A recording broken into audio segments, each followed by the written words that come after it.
تو وہ کون کون سی کتابیں ہیں، ذرا اس کے تعلق سے بھی کچھ بتا دیں آپ۔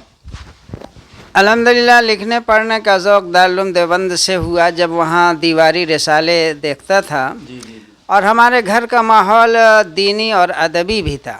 رسالے آیا کرتے تھے، شمع وغیرہ بھی 20ویں صدی، اور کلیات بھی کئی شعراء کی موجود تھی، اس کا مطالعہ ہم لوگوں نے یہیں کے پڑھنے کے زمانے میں کیا۔ جب دیوبند پہنچے تو اس میں اور جلا آئی، اور وہیں دیواری رسالوں کو دیکھ دیکھ کر لکھنے کا شوق پیدا ہوا۔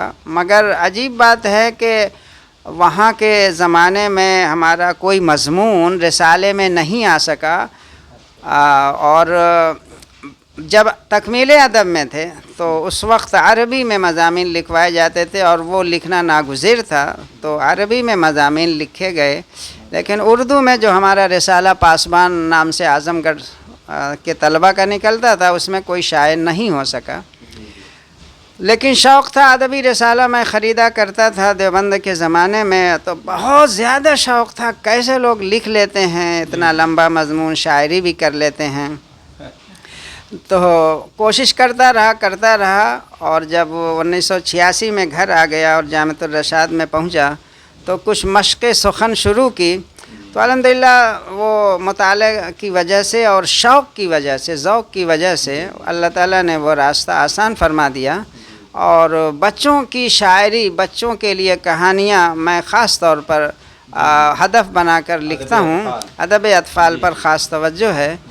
اور اس میں الحمدللہ پھر میں نے اردو دنیا جو قومی کونسل برائے فروغ اردو زبان کا رسالہ آتا ہے، اس سے میرا سائنسی مزاج بنا۔ ویسے دارالعلوم دیوبند میں بھی ہمارے ایک استاذ تھے مولانا عزیز احمد BA صاحب، وہ ہم لوگوں کو سائنس پڑھایا کرتے تھے جلالین کے ساتھ جی۔ تو ان کی 2 کتاب تھی، جنرل سائنس، اور ایک کتاب تھی حفظان صحت، تو اس سے بھی مزاج بنا تھا۔ تو الحمدللہ میری قومی کونسل سے اس وقت 8 کتابیں سب سائنسی موضوع پر نظم میں اور ایک نثر میں شائع ہوئی ہے الحمدللہ۔ بہت خوب۔ اس کے علاوہ بھی آپ کی کئی ایک کتابیں منظر عام پر آ چکی ہیں، اور مستقل ماہنامہ پیغام بھی آپ تنہا اس کو نکالتے ہیں۔ بہت ہمت اور حوصلے کی بات ہے۔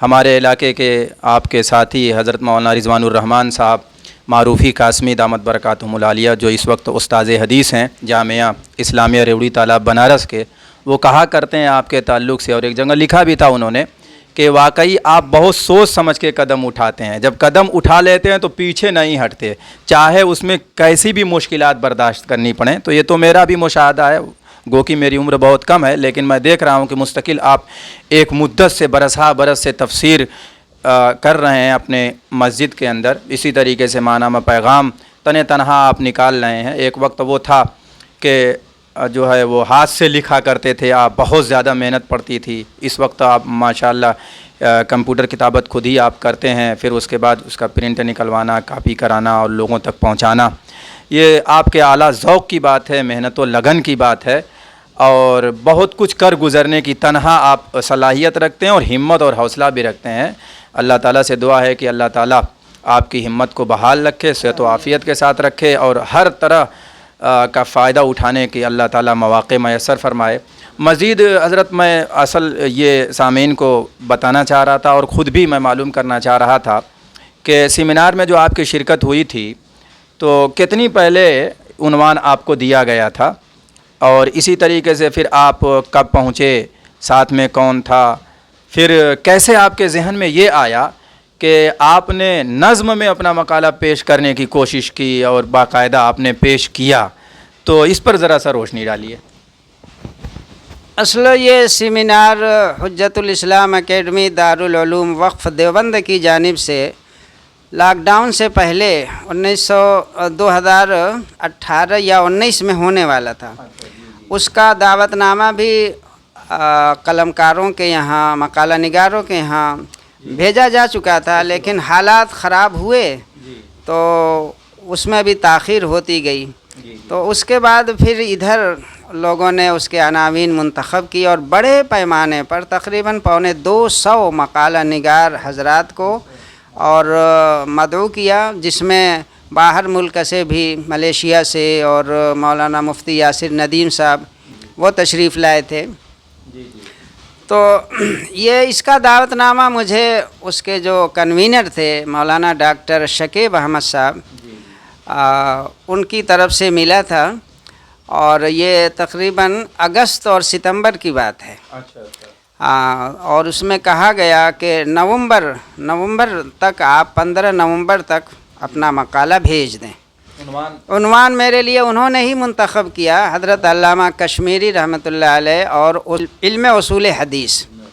علم اصول حدیث کا یہ میں نے عنوان دیکھا اور دعوت اس میں جو نظام الاوقات چھپا تھا سیمینار کا، تو اس موضوع پر کوئی مقالہ نہیں تھا.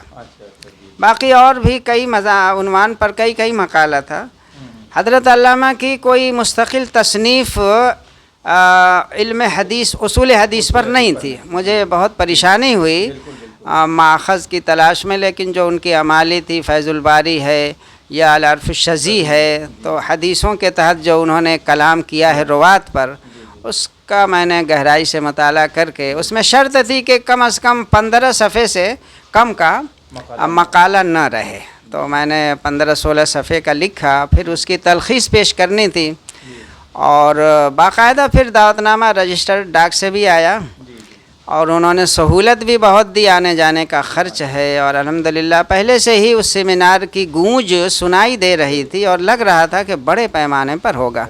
تو الحمدللہ وہ 13-14 دسمبر 2025 کو دارالعلوم وقف کے جو اس کی عمارت ہے، بلڈنگ ہے دارالحدیث، اس میں منعقد ہوا الحمدللہ. اور بہت زیادہ تو اس کے لیے میں نے مقالہ لکھا اور پھر ایک نظم لکھی منقبت میں، اور میں نے مولانا شکیب صاحب سے واٹس ایپ کے ذریعے بات کی کہ مجھ کو بس 3 منٹ کا موقع دے دیا جائے نظم سنانے کے لیے. انہوں نے کہا کہ مولانا پروگرام اتنا کسا ہوا ہے کہ اب اس میں کسی اور پروگرام کی گنجائش نہیں لگ رہی ہے، باقی آپ لکھیے اور آئیے، اگر موقع رہے گا تو دیکھا جائے گا. تو افتتاحی جو پروگرام ہوا اور اس دن جو مقالے پیش ہوئے، پھر میرا مقالہ دوسرے دن تھا، دوسرے دن کی تیسری نشست میں. تو میں نے دیکھا کہ 2 منٹ 3 منٹ موقع دیا جا رہا ہے اور اس میں آدمی خلاصۃ الخلاصہ بھی نہیں پیش کر سکتا. تو میں نے نظم لکھی تھی، ایک دن دوسرے دن خیال آیا کہ میں اپنا مقالہ نثر میں پیش کرنے کے بجائے یہی نظم والا پیش کر دوں. تو جب مجھے مدعو کیا، بلایا، تو میں نے نظم میں مقالہ پیش کیا. اگرچہ وہ منقبت مکمل طور پر نہیں پیش کی جا سکی اور 3 منٹ کے وقفے ہی میں مجھے ختم کرنے کا گویا اشارہ کر دیا گیا، لیکن بہرحال اس میں سے 4 بند میں نے سنائے. تو نثر کے مقابلے میں نظم کی طرف لوگوں کی توجہ دلکشی بڑھ جاتی ہے. جب آپ جو ہے کہہ رہے تھے کہ اب تک جو ہے نثر ہی میں مقالے پیش کیے گئے، میں چاہتا ہوں کہ نظم میں پیش کروں، یہ جملہ آپ کا کہنا ہی تھا. حرکت آ گئی اور بسط شوق متوجہ ہو گئے. بہت ویڈیو اس کی بنائی، شیئر کی گئی، یہاں تک کہ فیس بک پر 30,000 سے زیادہ لوگوں نے اس کو دیکھ لیا. تو الحمدللہ یہ دارالعلوم کی نسبت کی وجہ سے ہے. باقی اللہ تعالیٰ کا کرم رہا کہ وہ نظم پسند کی گئی اور میں نے ڈاکٹر شکیب صاحب سے کہا کہ یہ نظم میں آپ کے واٹس ایپ پہ بھیج رہا ہوں، جو مجموعہ مقالات آئے تو اس میں اس کو شامل کیا جائے. تو انہوں نے اس کو منظور کر لیا. اس میں کا وہ شعر جو بخاری اور اسقلانی والا، آنچہ خوبہ ہمہ دارند تو تنہا داری، یہ واقعی بہت اچھی طریقے سے ترجمانی کر رہا تھا اور خاص طور سے آپ کے موضوع سے متعلق یہ جو شعر تھا بڑا اچھا لگا، بہت پسند کیا گیا. تو بہرحال بہت بہت شکریہ آپ کا. اس وقت جو ہے کوئی تصنیفی کام آپ کا چل رہا ہو تو ذرا اس کے بارے میں بھی بتا دیں، انشاءاللہ پھر ہم آپ سے دعائیں لیں گے اور رخصت ہو جائیں گے. مجھے دارالعلوم دیوبند اور دیوبند سے بہت محبت ہے، بہت زیادہ ہے. یہاں تک کہ کوئی دن ایسا نہیں گزرتا فراغت کے بعد 1986 سے میں اب تک کی بات کر رہا ہوں، شاید ہی کوئی دن ایسا گزرا ہو کہ دارالعلوم دیوبند یا دیوبند کی یاد، اساتذہ کی یاد نہ آئی ہو۔